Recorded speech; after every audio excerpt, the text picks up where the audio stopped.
he leaves. I keep working, comes back like 10 minutes later. He's like, I have an idea. Do you mind if I get in your personal space for a little bit? And I was like, sure. Yeah, do what you need, man. And he's like, okay, great. And so he's like, we're good, guys. And I was like, what? And he opens the door and I see the guys, like the two big movers, like standing in the hallway with the bed frame. And I'm like, what are you doing? And so like they put the bed frame down, leaning against the wall. And then they're like, can we come out on your balcony for a sec? I was like, sure. So they open the door, go out on the balcony, and they're like looking over the edge. They're like, oh, this will be perfect. And I was like, for what? They're like, we're going over the edge. And I was like, what? I was like, what? With the bed frame? They're like, yeah, it'll be fine. And I was like, okay.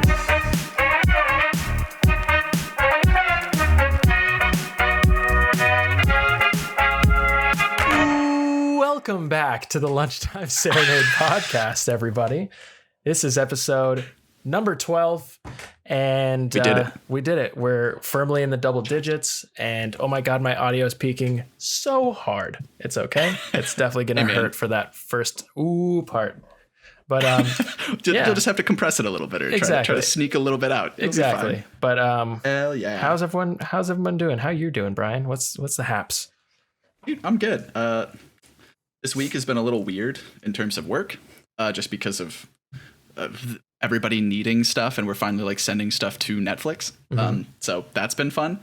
But other than that, it's pretty all right. Like, I'm just hanging out. I've been playing a lot of Red Dead finally, Nice. which I think I'm gonna start streaming, because I just got to the point that I've like never been to in the game, because I just like stopped playing. I was like, this would be kind of fun to just like play on stream, because it's just like a casual game. But Do it. I was thinking of doing that, and then Megan and I got like the perfect timing on our Postmates order, and today I'm coming at you with some sweet poke with some shitty chopsticks that kind of broke halfway through, so I'm probably not going to be using those. It's just because he doesn't know how to use chopsticks. Everyone, don't let him lie to you. Oh, okay. Now I've lived in LA long enough to figure out chopsticks, but it's from my favorite little poke shop, which is down in the NoHo Arts District, called Pokemoto.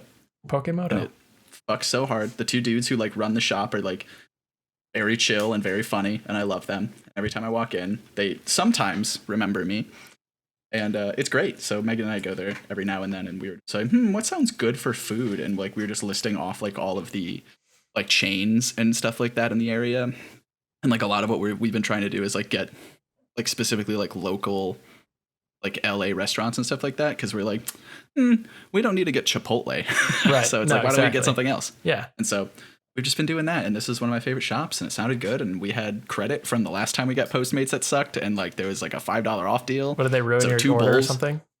Yeah, well, that was when we got pizza the other night. Oh yeah. So like they gave me back like $7. So for 2 bowls at this place, it was like $21, including delivery fees. So like, fuck yeah. Can't beat that. Hell yeah, man. Exactly. Gotta love it. So yeah, everything's been pretty chill. How about your week? How's been dealing with your internet and shit? Dude, I swear to God, what am I paying for? I don't know. It's a mystery to me. I was on the phone with Spectrum all day yesterday. Like all day. That's not even like an exaggeration. Like people like to be like, oh, I was on the phone all day. I was on the phone all day. 10 a.m. I called Spectrum. I was like, because I realized, hey, look, there's no Wi-Fi here. Something's happening. There's no Wi-Fi. There's no hard line. My desktop isn't connected. My phone isn't connected. It's not even showing up in the list. So I'm like, oh, cool. So I look at the router or the modem. What is the difference between a router and a modem? Which one is which? The router is the modem is the plugs right into the modem. The modem takes the coax from the wall. Right. And then the router turns it into Wi-Fi. Like, gotcha. Yeah, exactly. Gotcha. I always get them confused. Anyways, so the router that has, normally those green blinky lights and stuff. It just had a red light, solid red light on the Wi-Fi on the little globe. And I was like, I've had this problem before. Usually it gets fixed by just hard resetting with a pen, holding it down for a minute. For sure. So I did that like 3 times, nothing. I'm like, cool, great, love it. So I called Spectrum and I was like, hey, me again. Bet you're, remember me? Anyways, our Wi-Fi is not working. And they said, well, what's the situation? I was like, I don't know. There's just no Wi-Fi. The router's red and whatever. I've had this issue before. I've tried to hard reset it. They're like, have you tried, unplugging it, plugging it back in. I'm like, of course they said that. Of course that's the first thing you tell me to do.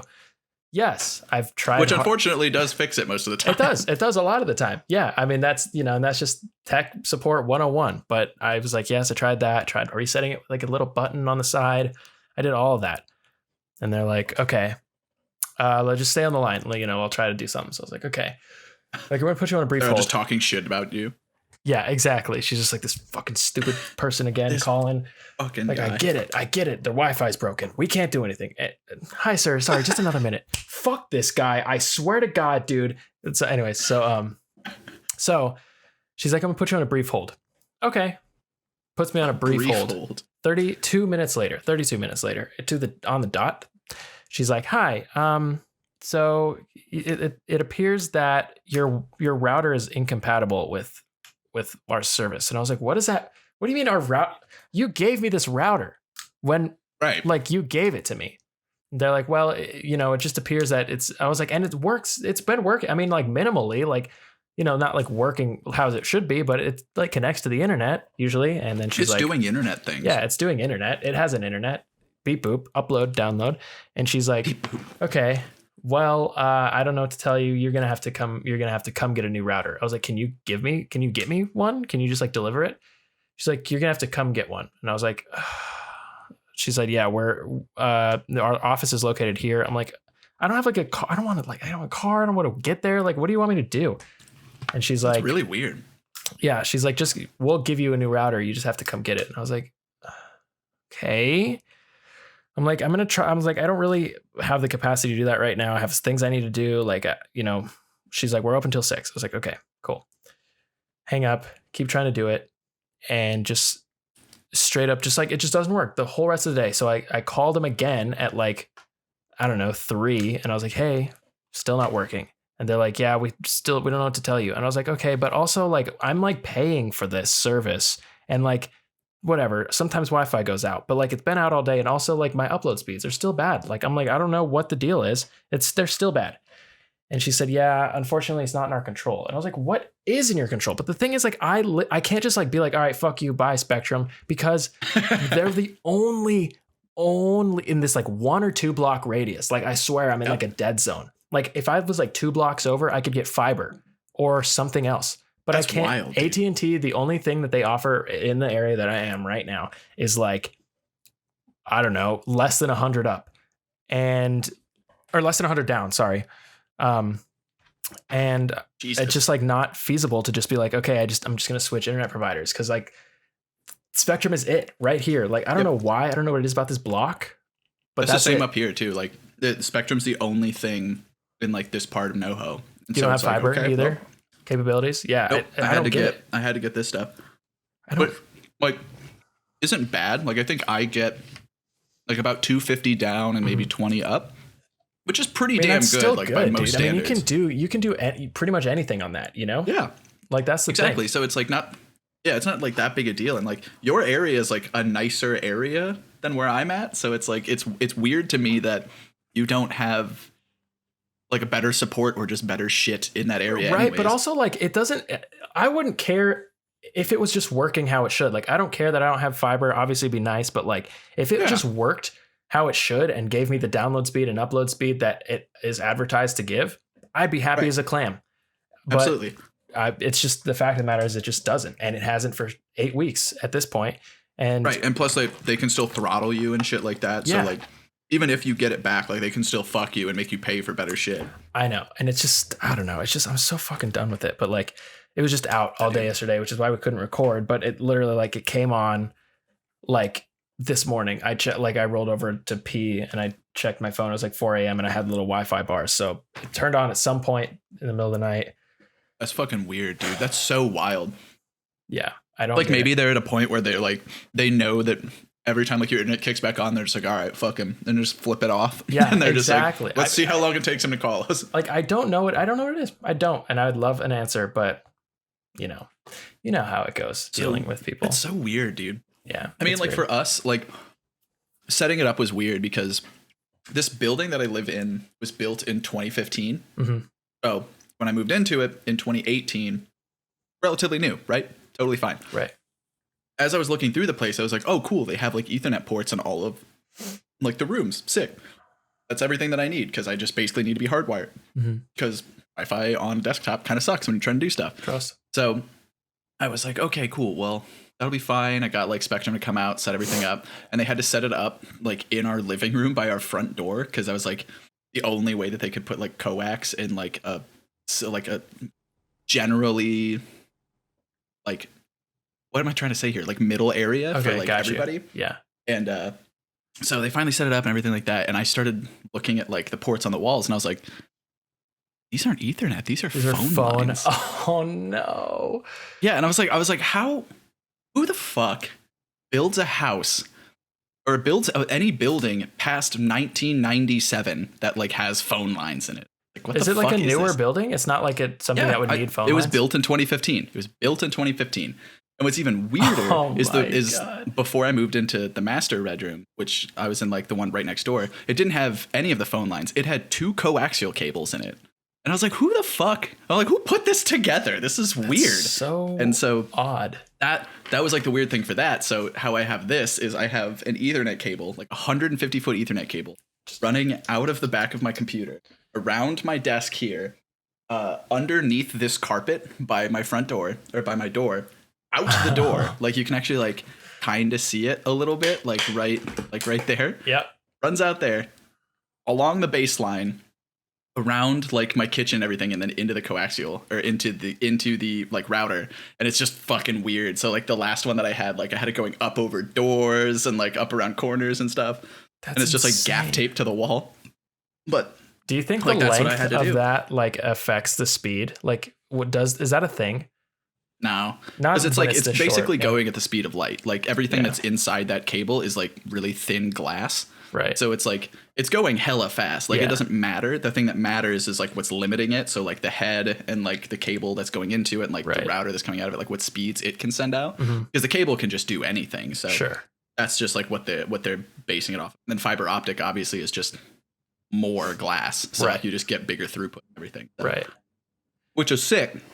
But that also means it's a lot more expensive. Sure. So yeah, you win some, you lose some. But that's like a lot of like Megan and I are like probably going to start looking for apartments in like the next month or something together, which is super cool and a cool little step to take. I'm stoked for you, man. That's a big step. Dude, thanks. It's going to be fun. And so like my thing is like I just want internet. I just want Ethernet cables in the room, and I want a dishwasher. That's it. That's like the only thing I'm like really worried about. What are some other like must have? Maybe those are like your 2 big must haves, but like what else is like when you think about it, like, okay, I'd kind of need that.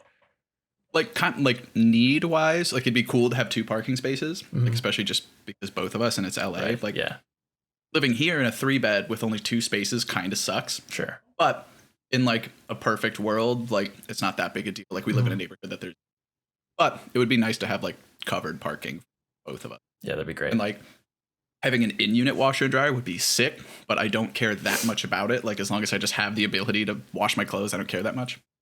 And like other than that, that's kind of it. Like I don't really care about that much. Like I just want like a couple of the amenities to like kind of keep my shit running and like in there.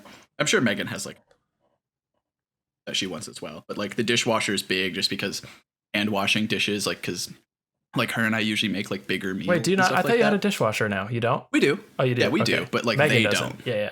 Exactly. Well, that's kind of like a big deal. But that's pretty much it. Like we're not that picky, and obviously like, man. You know, yeah, just making sure that it's like not going to bankrupt us and shit. That's pretty much That's pretty much it. That's that's all you can ever hope for. I mean, I think it's doable. Especially with 2 people. Like it opens up a lot more options, you know?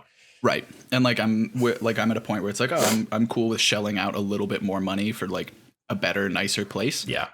So I was like, fuck it. I was like, let's make the move, chill there for like a couple of years at least, and then try to figure something out past that. But yeah, this will be spot number 3 for you in LA. That's exciting. Yeah. You're like officially in it. I know everything's been like slowly, like everything's been like a slow upgrade because it's like the place in Westwood when I first moved here, super nice place, great location, but it was like a little expensive and there was no air conditioning. So that kind of sucked. Moved up here, central air, way cheaper. and I have like an actual parking space, which was sick. And now it's like, all right, cool. Let's make the next upgrade. Your own So it's spot, like your own whatever. Just slowly. Yeah, exactly. And that's what you got to do, you know, when you live here. And we're like trying to get like a 2-bedroom so that we can separate out like our workspace from our living space. Yeah. Because that's like that on top of everything, having a 2-bed is like the absolute like must, just because I hate having this in my bedroom. Yeah, it's nice to go somewhere else and like have designated like chill zone, work zone, like just mindset wise, you know, just like to get it. Yeah, I totally get it. Because every time I wake up, I look at my computer and I'm like, I was like, I should work on this design. I should edit this thing. I should do this, and this. But I'm always just like, I don't want to be thinking about this at 8 a.m. Like I still have to go to work most of the time. So it's like having that separation would be very nice. That's kind of like, that's the big thing for me. Yeah. So yeah, exactly. I feel you. And that's the dream. Well, that's the dream, baby. Think you can make it come soon enough. Come true. And I will help you move. I'll put that on record right now that I'll help you move. Wow. I appreciate that. So if I ever try to back out of it, you can be like, Nick, I have you on tape right here. It's on YouTube. Hey buddy, you remember episode 12 of the Lunch and Serenade podcast? Hey. Minute 15, second 22. Yep. Here it is. Like, and you got me there. That's the shit of it, my guy. That's the shit. Fuck. Cool. I appreciate that, man. That's nice. That'd be fun too. Like, I know people like hate moving and shit, but I like it. I kind of love. Fun. Yeah, I kind of think it's fun. Like, yeah, the packing is like the worst part of it, but like getting to take all of your shit to a new place, like setting it up, like that's a cool feeling. Like I love that feeling. I've always liked it. So I'm excited. And the nice thing is like in LA County, like after a year of your lease, you go into month to month. So like we can kind of just take our time until we find like a place that we like absolutely like. Yeah, and then then once we get it, then we can move. And that's cool. It's kind of nice. That's so sick, dude. So Ray just moved out, and there's we're on the second floor, right? And the stairs are a little tight, like when you go down, especially if you're trying to bring furniture wise, you know, because there's like a go down and then there's like that 180-degree turn and then it goes down again. So the movers were here last week. It was about actually a week ago today. And they were here and trying to like, you know, so they're like moving stuff up and down. And then all of a sudden, I'm just working. I get a knock on the door and Ray's like, hey man, do you have any like Allen wrenches? Or he didn't know what they were called. He's like, do you have any of these things? And he's like, the things that go like this. And I was like, what? He's like, it's a little metal, goes like this. I was like, oh, Allen wrenches. I don't have any of those actually. And he's like, oh, shoot. Okay. And I was like, what's the deal? And he's like, well, my bed frame is put together with, those things. And I lost the one and the movers didn't have any. So I was like, ooh, okay. And he's like, yeah, and it won't fit like down the stairs.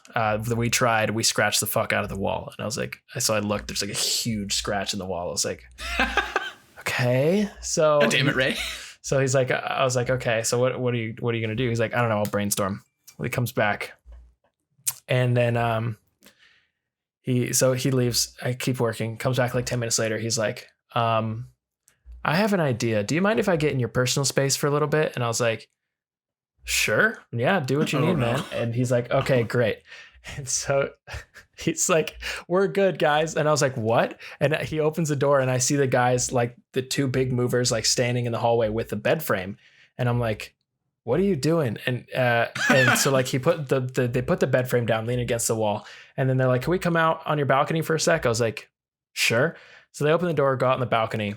And they're like looking over the edge. They're like, oh, this will be perfect. And I was like, for what? They're like, we're going over the edge. And I was like, what? I was like, what? With the bed frame? They're like, yeah, it'll be fine. And I was like, okay. So the one guy goes downstairs, goes outside, and he pulls the moving truck into the alley and like lines up the bed like right under my balcony. And I was like, okay. So then he comes back up. They bring the bed out to the balcony through my door, whatever. Then this guy, he like starts tying ropes and cables around it. There's only two movers, and then it's me and Ray and Jess. But she was like moving other stuff. She's like putting boxes away. Right. So you and Ray are not the most engineering inclined human beings. Yeah, and they're these two moving guys. They're just like, I think it'll work. I'm like, all right, sounds good.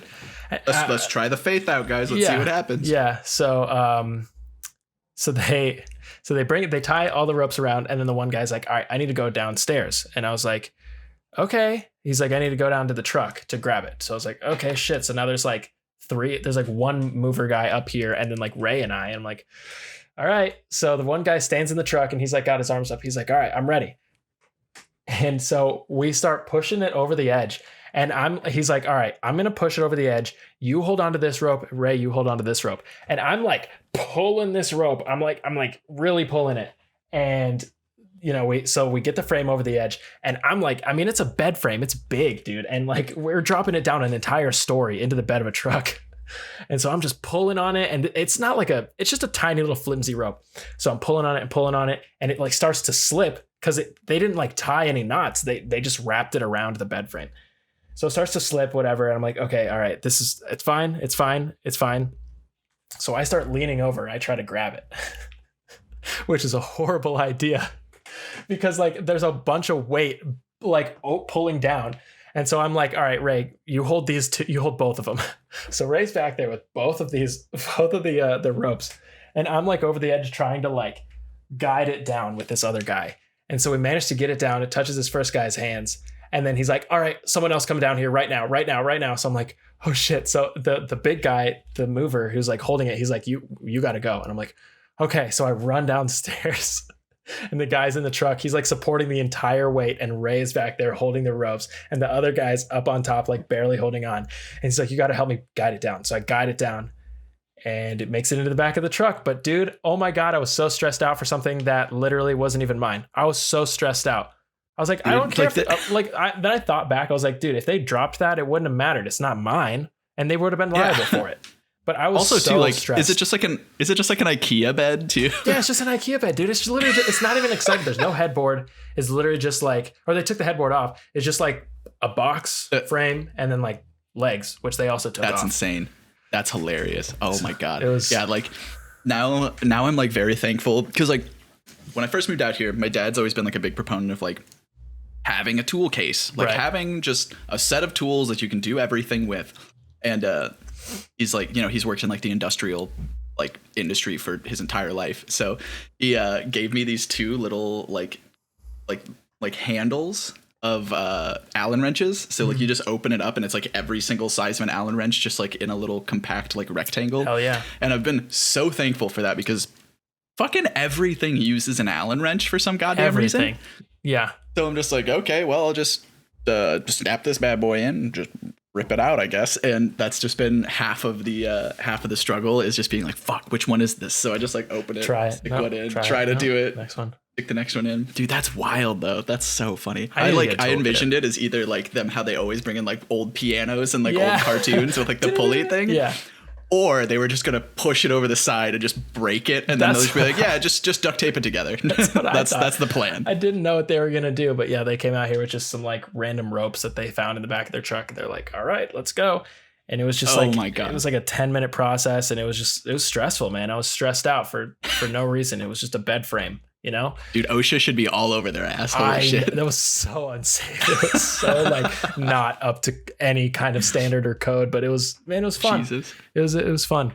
And it was an interesting time. You can say that you did it. It was an interesting Say that you almost dropped a bed on somebody. Exactly. Hey. Exactly. Dude, that's wild. I'm like, my bed frame is just like these like metal pieces that just kind of slide together. There's no headboard, anything like that, because I'm not an adult yet. And so I'm like, that's all right, how you know you're truly an adult, man. That's how you know, like straight up. When you get a headboard is when you're like, all right, I'm an adult. When you get a headboard and when you put your bed in the middle of the room.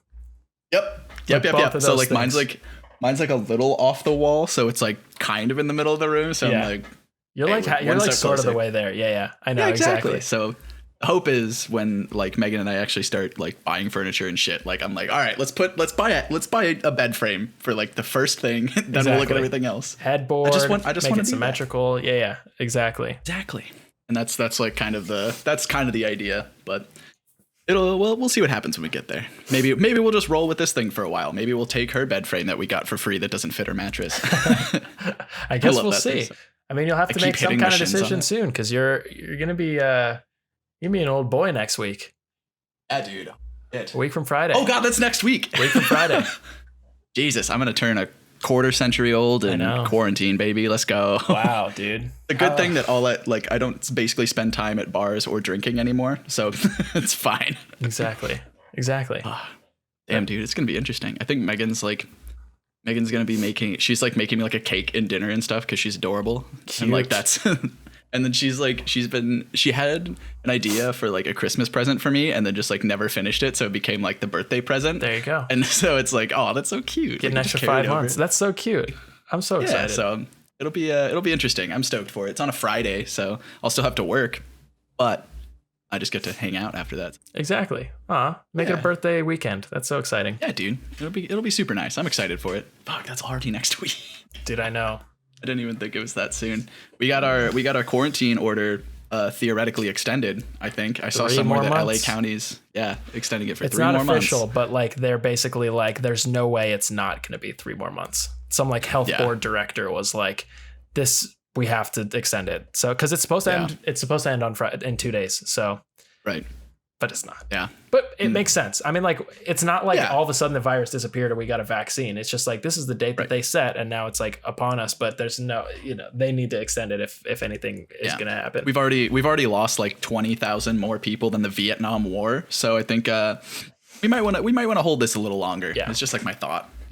Probably. Yeah. I mean, they said like definitive, like, it's not like a definitive, like, okay, 3 months. It's just like, we're going to say 3 months and then like kind of implement like facets of society, like as we see fit, like throughout those 3 months. So it's not going to, it's going to be like a progressing, like things are happening during those 3 months, not like they have been where it's just like everything's on lockdown until this date. It's just kind of like, right. A tentative. And like I'm totally cool with that. Like, I'm fine if they just want to like completely keep everything shut down for a while. Like, that's fine. Obviously, it's not fine for everybody. Like, I'm in a very kind of privileged position to say that. Yeah. But at the same time, too, it's like I would much rather like deal with a little bit of debt than have 20,000 more people die. Like, I'm fine with that. Yeah. But I'm not the person who gets to make that decision, and I'm ultimately not the person that is like dealing with the repercussions and ramifications of it. So whatever. Exactly. But it's like, I just think it's funny that people are like, I want a haircut. And I was like, bitch, I got my haircut. Right. Just like order some clippers or something. Like you can get your friend to do it. They're cheap. Exactly. Like $30. I made, I didn't make her, but Emma borrowed Nick's clippers over here. Emma is Megan's roommate and all of our friend. And I was just like, Emma, will you cut my hair this weekend? And she was like, yes, absolutely. And like, she did Nick's hair and it turned out great. It looks and great. So now we just like have the same haircut. It's like pretty, dude, like, I was looking at it earlier. It looks nice, and I was man. like, I was like, there's some clean spots that are like a little like, too deep or a little deeper than the others, or like there might be a few things off, but it's like, I can't notice it at all. Like, it just looks good. It looks really good. That's like worst case, it grows out a little weird. I wear a hat, whatever, who cares? Exactly. Boys are easy, dude. Boy haircuts, just snip. Yep, just shave off the sides, even out the top a little bit, and boom, you're done. It's great. That's it. She did a great job. She did so good. Yeah, no, it looks great. Dude. It looks super good. Thanks, man. Yeah, dude, we're over here with good haircuts and quarantine. It's fucking great. Okay? Megan's been like cutting her bangs every now and then. Like, she'll pull, like, do her hair and just like see where it kind of lies, and if there's like some straggler, she just cuts it off, and I'm like, that's nice. I was like, that's kind of cool. Yeah. You can just be like, yeah, this one needs to go, and it's just gone. Whenever I get my haircut, I usually also get like my eyebrows, like they'll run like a comb through it and, clean up like the long eyebrows. Cause man, my eyebrows are bushy as shit usually. Dude, I never knew that was a thing. Oh yeah. That's interesting. It's nice because like, well, especially like for some people like me included, like, dude, it gets like bushy and like long and, like, so like they'll just run a comb through it and, just like, and put a razor over it. And then it just clips off the long parts, which is really nice. But yeah. I mean, I guess I could do it here. It's not something I think about. It's just something that I do when I get a haircut. So yesterday I'm like, like plucking my stray, like unibrow hairs. And I see this hair, like this stray hair, like in this eyebrow. And I'm like, oh my God. So I look at it and I lift it off my face. Dude, I swear to God, it came like out to here. I plucked it out. It was like an inch, 2 inches long, maybe. It was like this, dude. Oh my God. That's like wild. It's getting to me. It's truly... See, I don't really have that issue. Like, my eyebrows are like pretty like thick, so I don't really care that much about it. And like, they're shapely, so whatever. But like, I just get like really long hairs that like grow like kind of in like the unibrow. So I'm like, Yeah. like it's gone. But like, Oh, do you shave I've it? never, yeah. Oh. I just shave it off real quick. It's like, it's not that big a deal. Like you never notice it. So whatever.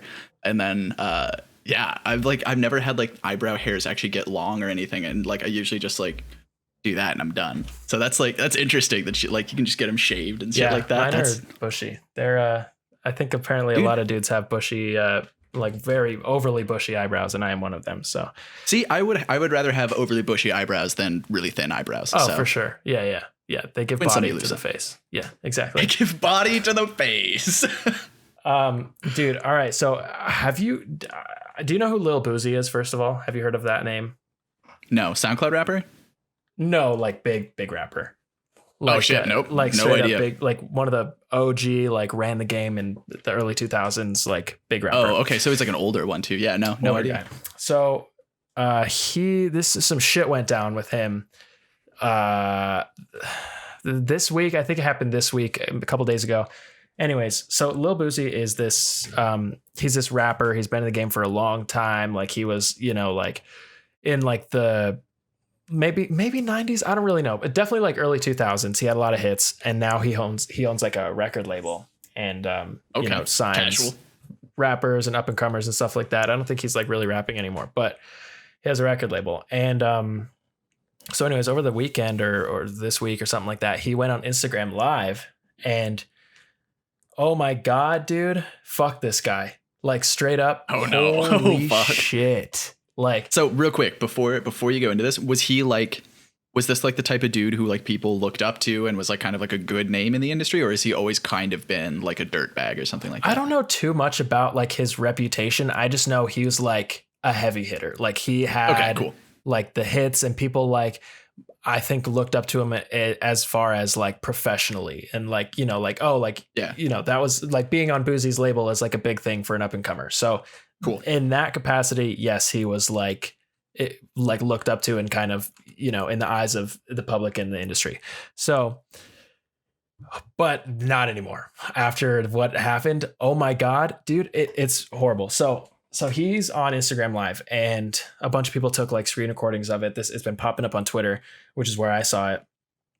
And he's like basically like so afraid of his sons being gay, like so afraid that what he did, he's just like talking about this so casually, like it's the most casual thing. He's like, basically, without getting too explicit about it or saying exactly what he said, he was just like, he had basically hired a grown woman, a sex worker possibly, or maybe just some random woman to fucking fillet his 12-year-old son and 13-year-old nephew to give them a quote unquote, give them a taste of what it's like. And to like, if they had, it's so horrible, so absolutely horrible. What the fuck? And he's just like also, bragging about it. Real quick, if he only had them perform fellatio, anybody can do that. I was gonna say, dude. I'm just saying, like that's not specifically to women. I was like, a woman can perform that, but so can a man, and anybody in between. But that's weird. That's super fucking weird. But, I mean, it's fucked up too. It's fucked up regardless. But he literally, he's like just so proud of it. He's just like, I gave him a taste of what it's like. So like, my 12-year-old son, he'd be like, yeah, I got my dick sucked. What of it? Like, I'm like, he's 12, dude. He's 12. And so not only that, but like a lot of if we call back to the episode where I talked about that younger rapper that I worked with, he's on Lil Boozy's label. Is he doing this for like the kids on his label? Like, I don't even want to think about it. It's so gross, dude. It's this. Yeah, dude, the implications of what that could be. Yeah. Like what could be going on like outside of that is even weirder. And like this also now implicates that he's just a shitty human being. I know. Oh, fuck, dude. Yeah. It's fucked up. And I saw that story like a couple days ago, and I was just like, I mean, rightly, everyone is mad about it. It's not like, there's any kind of gray area on that. Like people are like fucking pissed, but it goes so deep. And like, there's a bunch of, so I've just been like reading tweets about it and looking at news stories and shit like that. But he just said it on live. He hasn't come out with any kind of statement or anything because it just happened. but people are fucking mad.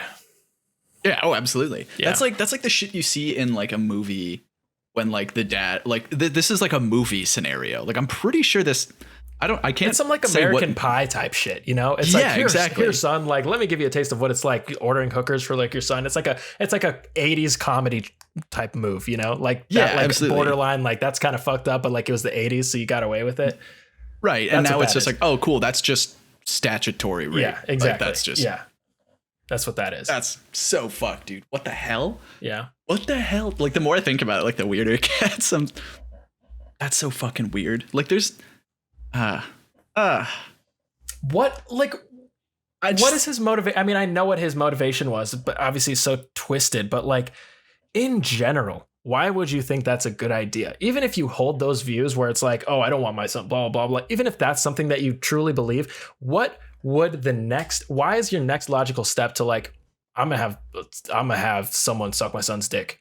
Like, why? That's so my weird. 12-year-old son's dick. I'm gonna have He's 12, this dude. lady that I Think about paid that. for. Like, think about what you were doing at 12. I have cousins who are 12. It's so gross. Dude, It's that's so fucking fucked. that's so weird. That's so fucking weird. Like anytime I hear people talking about like, oh, they got like their girlfriend pregnant at 15 and stuff like that, I'm like, fucking weird, dude. It's super so weird. Not it's good. Weird. You're kids, dude. You're kids. Like, you're a child. I still feel like I'm a child. Literally 12 years ago. This would be me 12 years ago. I'd be 12. That's Yep. That's like half your lifetime, it basically. is. Like the wild thing about that is like I'm about to turn 25. I'm about to be just a full grown ass man. Yeah. No way in fuck could I support a child. And so No it's just way, like, dude. okay, like at that point it's like that's weird. And then like on top of this, it's just like, okay, cool. So clearly the dude's like hard homophobic and like trying to Yeah. make sure that his kids aren't gay for some fucking reason or something else. But that's hey man, that's not how you go about Hey, man, that. That's also don't do that. yeah, that's also not gonna fix Anything. your perceived problem. Like Also, if you're gay, if they're you're gay, they're like, gay. Sorry. That's Yeah. just how it is. Exactly. I was like, that's just how it goes. yeah. Oh, that's Yeah, dude. the more I think like, about it, the more the more I read upset it, I I get. was just like, oh, it's just like, and the more, yeah, you're right. The more I think about it, like it has so many layers. It's so fucking dude. gross. So I guess we'll see what happens to Lil Boozy, but I cannot imagine that he has any sort of career after this. Like, I'm sure his record label absolutely. fucking done. I don't know about the artists on his label. I'm sure they might be in a fucking compromising situation. I'm sure they're fucked too if his label goes under. I don't know. Or I mean, maybe they keep the label and they just replace him or something like that. Yeah, They just maybe. bump Who somebody knows? up. Like, so we'll see. We will see. maybe they but- just do like a whole rebrand or something. Yeah. That's weird, dude. Yeah, it's fucked. I mean, that's some like, you put him up there with like R. Kelly. That's fucked, dude. Yeah, it's also like it's this kind of like raised that little thing that we were just talking about raises another like kind of interesting question is like if somebody who owns a business or like something like that is like that employs a bunch of people and like they fuck up and then like taints the name of the business, like you just like fucked over a whole bunch of people just yeah. because you're a dirtbag and we're Yeah. talking on social media. So it's like, okay, cool. Well, what do they have to do now? It's like, well, if he stays, like people are going to be shitty about it and like do all these other things, and then you come down to a point where it's like, okay, cool, we've replaced him, we've like made some changes and fixes and stuff like that, but like that also costs money, and then that like puts like the company like further into a hole or Yeah. something. So it's like it's interesting how like one person having a shitty idea and then acting on it can ruin the lives of like a bunch Has of such other a people. domino effect. Just, Yeah. Oh, it's insane, That's so especially in a wild. position of power where you have so many streams of revenue, so many people working under Yeah. you, so many like do not have the foresight to think this. I mean, obviously not. You're selfish and shitty, but like that one slip up. Oh my God, so many people could lose their jobs. So many people Yeah. just lost their chance at stardom. So many, like, Right. it's fucking And like weird. it also like puts all those artists kind of like at a much higher disadvantage, like just because you lose your fucking label that now you you're also associated with him too, like in the Yeah, first, exactly. not that, exactly. but So holy I think shit. like at the end of the day, like if it folds or like if something breaks and they have to like kick some people off the label, whatever, I feel like people would kind of resonate more with the artist to be like, if the artist is like, dude, I didn't fucking know this guy was shitty, but like Yeah. they dropped me. So I feel like labels would kind of look at that being as like, oh, like let's help out this Yeah. person. Like Yeah, I feel yeah. like that's kind of the mentality I would hope that they would so. have going Yeah. into it.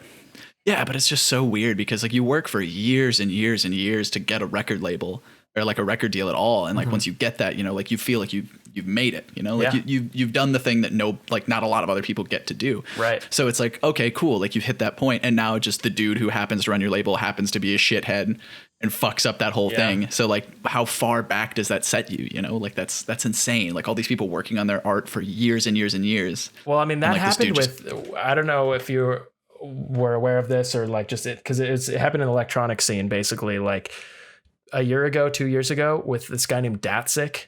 And he basically, that name sounds super familiar, but so he was like, I mean, like industry wide, like he was like the guy, he was like the dubstep guy. He had, you know, he was on every festival. He had like sold out nationwide tours all the time. So whatever. he was like Illenium and Zed and stuff like that before them. Yeah, exactly. Okay. But like with dubstep. Yeah, exactly. So he's just huge.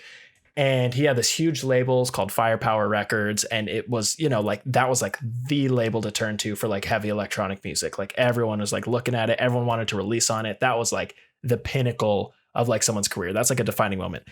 So 2 years ago, this whole story came out, like this whole expose. And basically like he was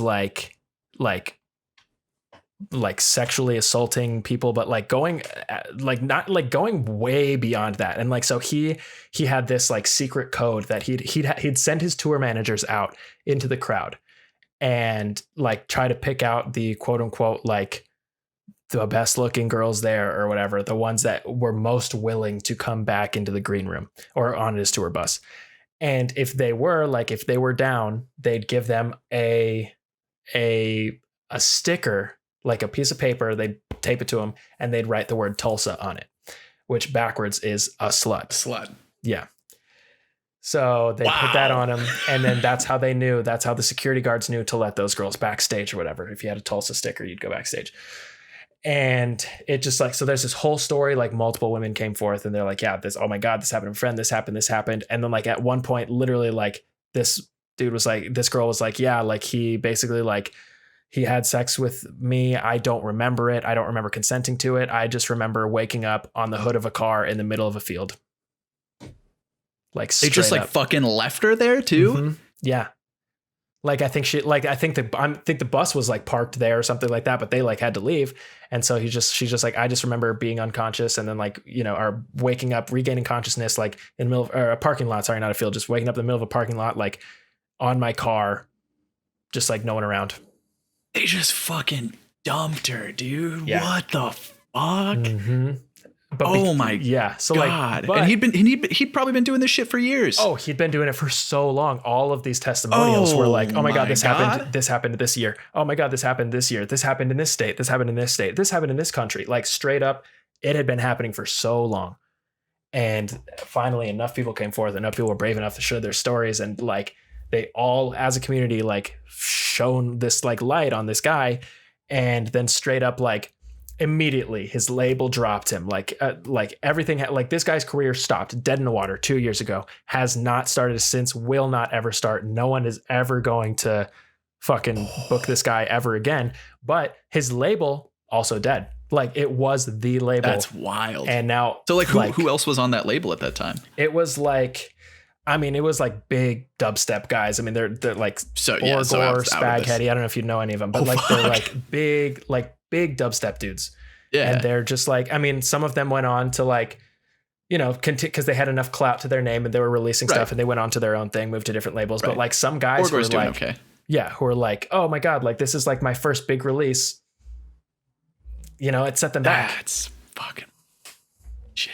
Like dude, like I hate to like generalize like an entire industry, but it seems to be that like the electronic music scene, the electronic music industry seems to just like attract just scumbags. Oh, it does. Oh, 100%. Like there's just so many shitty people in there. And like there's some things that like may technically not be illegal or anything like that, but like some of them are just skeezy dudes and it's fucking. Yep. EDM is dude, the more I learn about it, it's just like the industry as a whole, the people that are in it, it's skeevy. It's grimy. It's like, oh my God, it's so fucked.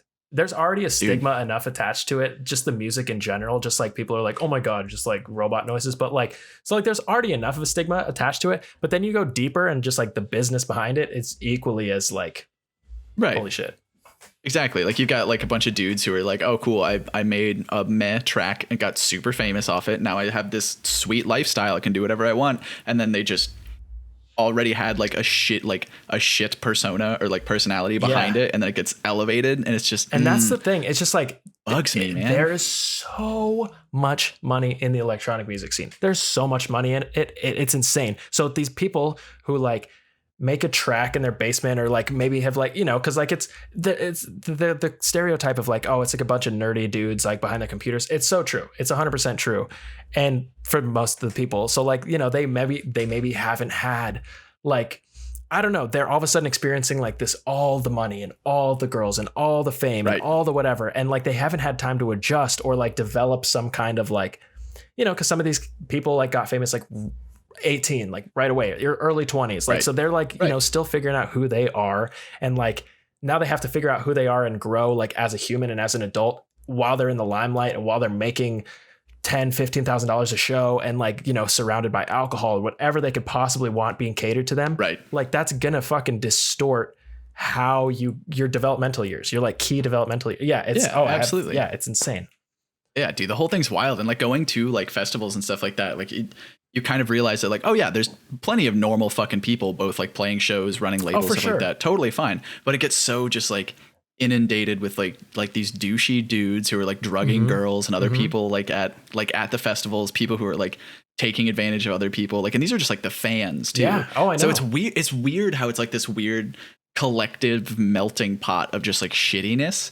But then you have like all these people who are just like really great people that like also happen to like make music in that industry and like really have like a passion for it. And like those other people just bring it down, and it's so annoying because like the same thing kind of happens in like the punk world and everything like that too. And like the problem with like punk and emo music is that a lot of the fan base are like younger or like young. It's like a younger crowd. So it's like, you know, 14, 15 year olds going to these shows and shit like that.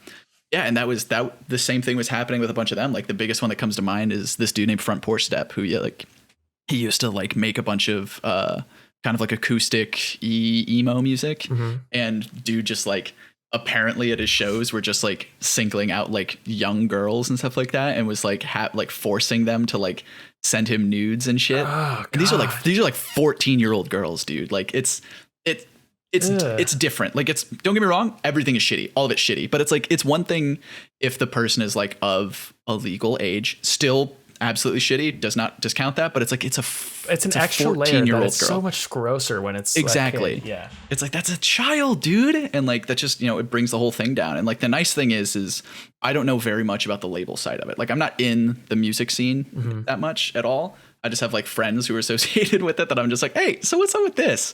But like, I mean, there was a band called Neck Deep, like a couple of years ago. They released like their first kind of like big album that kind of like catapulted them. And their guitarist at the time basically had the same thing come out. Like he was like soliciting like underage girls at their shows.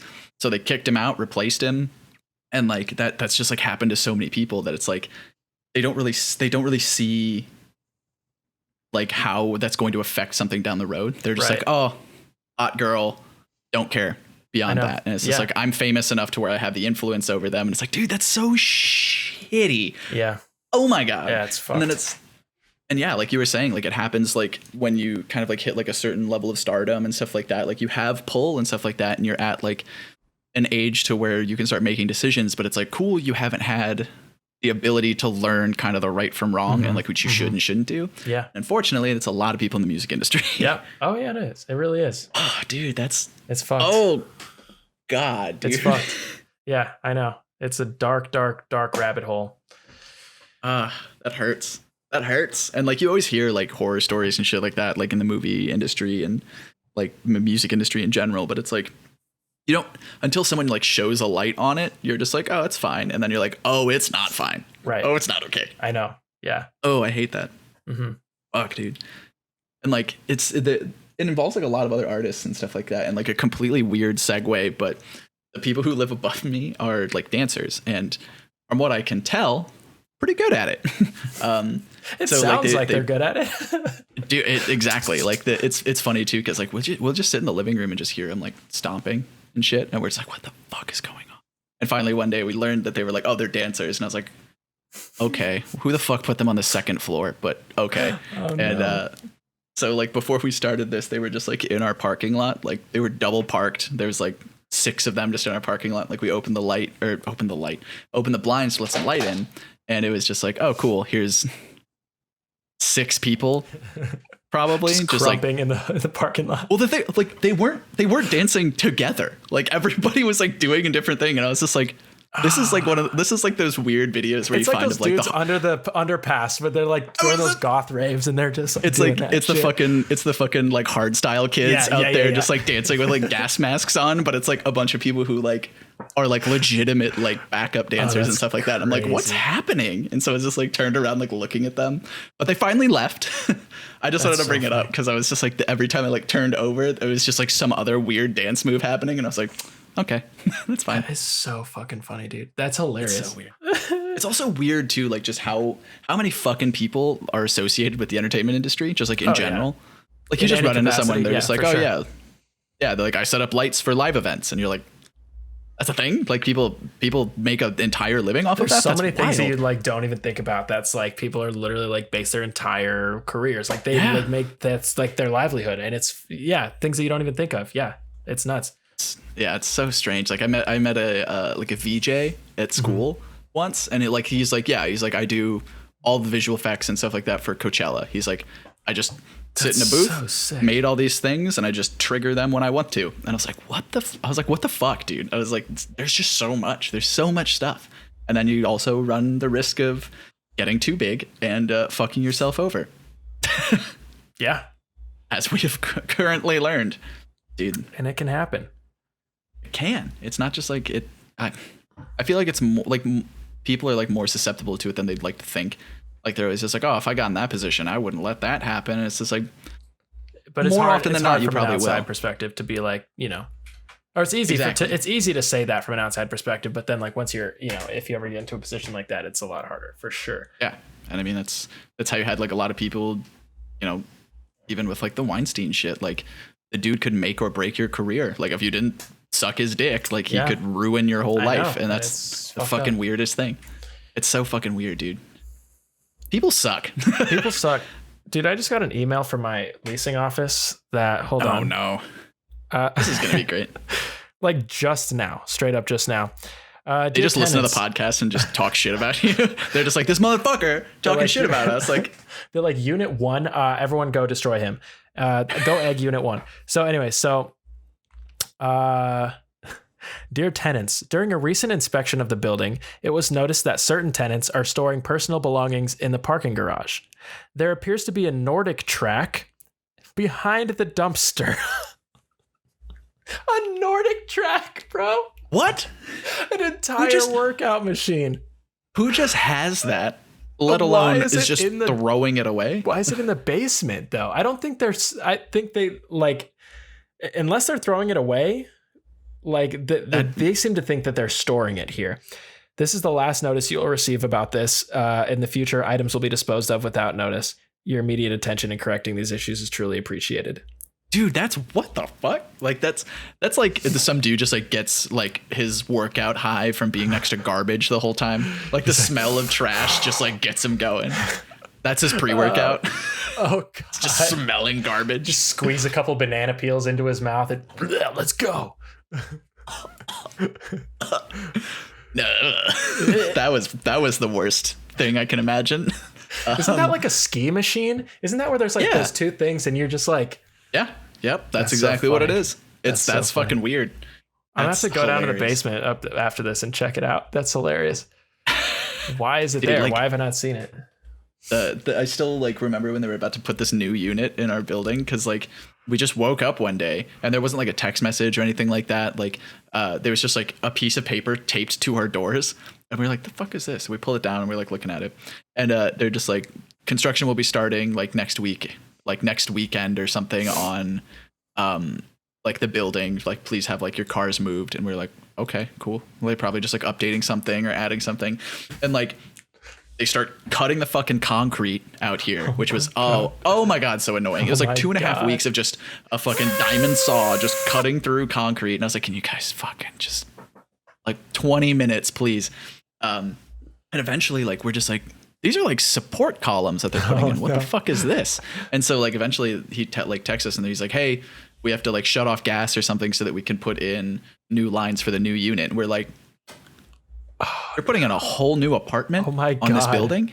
And so like they ended up doing that. Like there's support beams and stuff like that. And there's just a whole ass apartment above our parking spaces now. And it's like not even connected to our building. So I was like, why didn't you just do this in the first place? Why didn't you just make it slightly taller? Why didn't you just have 6 units in here? I was like, why decide after 2 years of the building being up that you're just like, we're going to add a new unit. It's so strange. It's a nice little unit, but I'm just like, what is it a 1-bedroom or is it like a 3-bedroom like yours? I don't know. It looks to be the same size as like our apartment, but I also genuinely don't think it's that big on the inside. So I think it's like a 1-bed, but I don't know. I like pulled in here the other day and like our landlord was showing it to somebody and like the woman was in like a fucking brand new white Maserati. And I was like, did you have a Maserati doing? And you're trying to live here? Why I was like, I feel like, I feel like the priority is a little switched, but all right, whatever. Not my call. Same. There's a Maserati that parks in our parking garage every, I mean, it's there. It just, so someone lives here who has it. I'm like, why are you living here? That's so strange, dude. People in LA are so weird. And this is a story that Megan told me yesterday morning, but there was a YouTuber and like an ex-Ink Master contestant that died in Valley Village, which is like 10 minutes from my apartment. Oh shit. They were like 25 or something like that. Very young. They were drunk and driving a McLaren P1 at like top speed and hit a stop sign and a tree. The YouTuber died. And the guy who was driving it was 25 and like the contestant on Ink Master. And now he's in jail for manslaughter because he just fucking killed a person while drunk driving $1 million car. This car is worth about $1 million because it's like it's a fully souped up car and like it has to be imported. I don't remember the guy's name. He had like 300 some thousand subscribers or something. So he was climbing, like he was getting there, but it's just like, it's just fucking wild that it's like, oh, these kids like have so much fucking money from doing like don't get me wrong, doing YouTube, especially like daily shit, takes a lot of effort and a lot of time.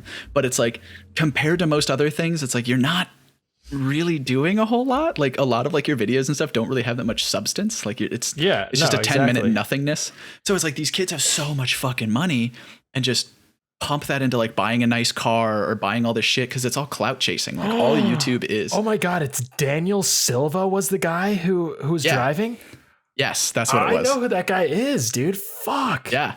Yep. So that guy's in prison on like $1 million bond, crashed $1 million car while drunk and killed presumably one of his friends. Like it's just so fucked that they're just like, oh, like I'm 25, I'm famous, I have this fucking nice ass car, it's his birthday, like let's go drive him around after we've had some shots. And it's like, who the fuck, like nobody but like YouTubers and shit like that would kind of have that mentality. I mean, granted, like other superstars and stuff, but it's like, I was like, dude, you're driving a McLaren in Valley Village.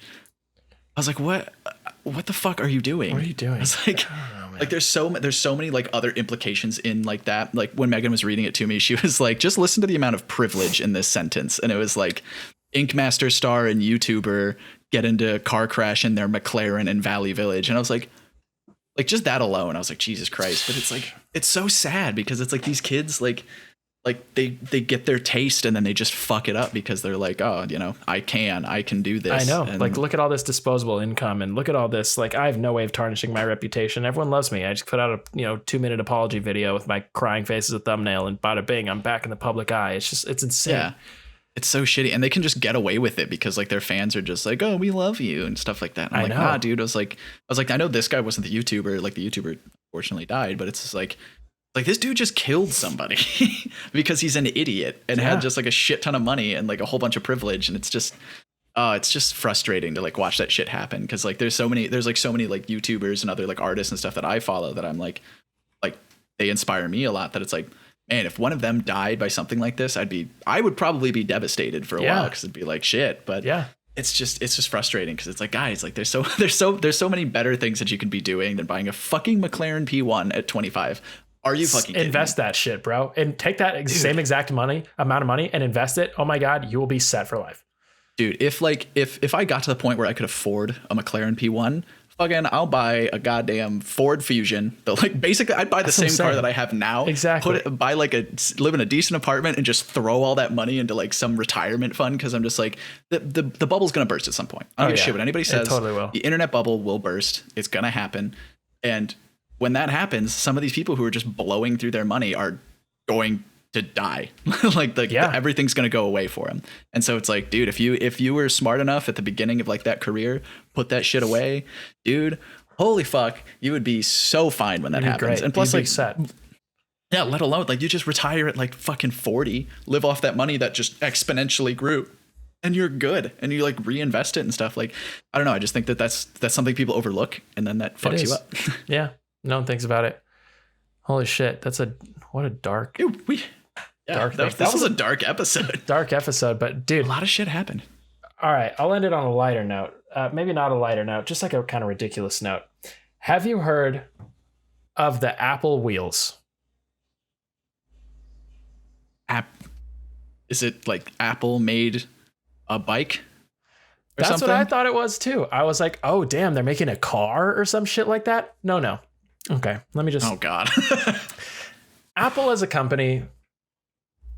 What the fuck, dude? Seriously, like they've hit every end of the spectrum. First of all, okay, so they just released the iPhone S or the iPhone. What the fuck are they called? What is it called? The iPhone SE, the new SE, the iPhone SE, which is basically like all of the processing power of like the new iPhone 10s, but just like in a smaller body and more affordable. Like it's like a $350 phone, which is like absurdly cheap for Apple standpoint. They did that with the iPhone 5, like the boxy one. Yeah, so they basically took like the iPhone 6 and just put it in that. So yeah, exactly. I like that. I like that too. It's like a budget option. It's great, which is, compared to their flagship phones at like $1,200, it's affordable by any smartphone standards, especially for the processing power that it gives. So obviously they can cater to like that side of like the, the non-luxury items and shit like that. Cause obviously they're like a luxury brand, but like they have the capabilities to offer things like that,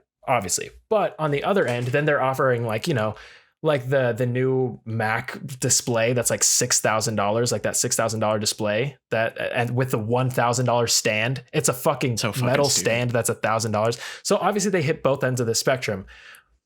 The Apple wheels, I assumed they would be like a new car they're coming out with, or like a bicycle, or like maybe like a cool one wheel type thing, or like a rideshare service, right? Something like that, which would be sick. Cool. No, they are.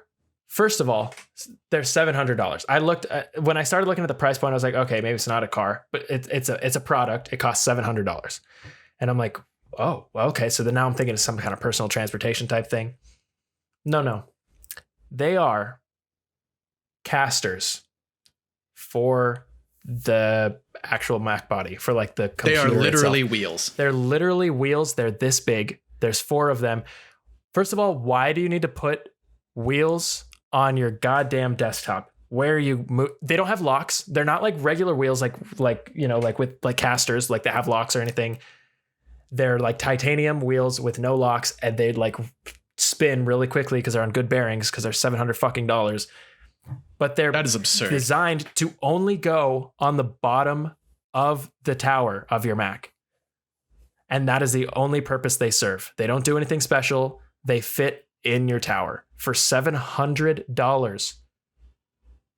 Dude, they're really just trying to cash in on this thing. Like that fucking desktop, like it's pretty powerful, but like at its price point, not worth it. Oh my God. And then it's like, the box itself, it's like all solid metal. So like, it's heavy as fuck. So like, sure, I get the idea of putting some wheels on it, but $700 to be able to wheel around your machine. Fuck that.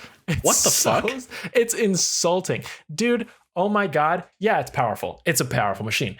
I'm not going to deny it. I'm not going to say, oh yeah, Apple doesn't know how to make computers, because they do, and they make powerful computers that do what they need to do. But if you spent that same amount of money on a PC, oh my God, that would be the most powerful computer in the fucking world. Holy shit, dude. Yep. Dude, watch the fucking video of Nadeshot getting his $10,000 machine from NZXT. Oh, it's have you seen that video? No, I haven't, but I want to. Oh, so they opened up the Cash App compound or whatever down in Washington like a while ago, and NZXT is like one of their sponsors, right? And so they just gave Nadeshot a new computer. It's like sick. liquid cooled, 128 gigabytes of RAM, and then he has two Titan TIs SLI together into it. One of those cards is $2,500. Yeah, so he has two of them in there. That's insane. So he's in just his GPUs alone, it's $5,000.